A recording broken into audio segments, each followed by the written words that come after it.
செய்தியை பார்த்து வருகிறோம். ஈரான் இஸ்ரேல் போர் காரணமாக நாடு முழுவதும் சமையல் எரிவாயு தட்டுப்பாடு ஏற்பட்டுள்ளதாக கூறப்படும் நிலையில் தலைமைச் செயலாளர் தலைமையில் நேற்று தலைமைச் செயலகத்தில் அவசர ஆலோசனை நடைபெற்றது. அதில் தமிழகத்தில் கையிருப்பில் உள்ள சமையல் எரிவாயு சிலிண்டர்கள் மற்றும் வணிக சிலிண்டர்களின் விவரம் தமிழக அரசு கேட்டிருக்கிறது. அது தொடர்பான அண்மை செய்தியை பார்த்து வருகிறோம்.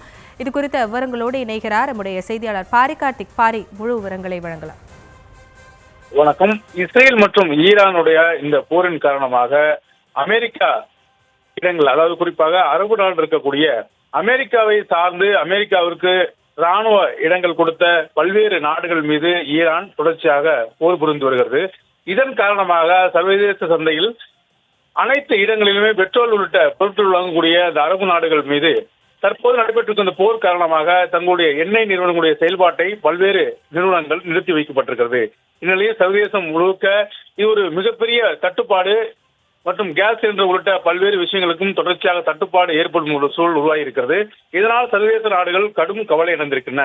இந்நிலையில்தான் நேற்றைய தினம் தமிழகத்தில் கையிருப்பில் உள்ள சமையல் எரிவாயு சிலிண்டர்கள் மற்றும் வணிக சிலிண்டர்களுடைய விவரத்தை தலைமைச் செயலாளர் கேட்டிருந்தார். மேலும் இன்றுக்குள் அதில் அனைத்து தகவலும் தர வேண்டும் என்றும் எண்ணெய் நிறுவனங்களுக்கு தற்போது தலைமைச் செயலர் உத்தரவிட்டிருக்கிறார். இதன் அடிப்படையில் அடுத்த கட்டம் தமிழ்நாடு அரசு எடுக்க வேண்டிய முடிவுகள் அடிப்படையும் பல்வேறு விஷயங்கள் ஆராயப்பட்டிருக்கிறது. குறிப்பாக ஒருவேளை சமையல் எரிவாயுகள் கிடைக்கவில்லை என்றால் அடுத்த கட்ட முயற்சி என்ன என்பது குறித்தும் தற்போது ஆலோசனை மேற்கொள்ளப்பட்டிருக்கிறது.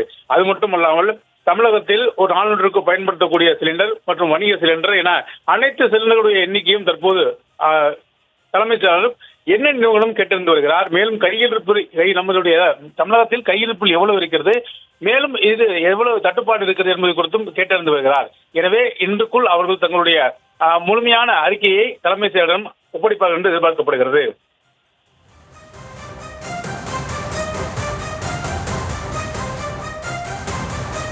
விவரங்களுக்கு நன்றி பாரி.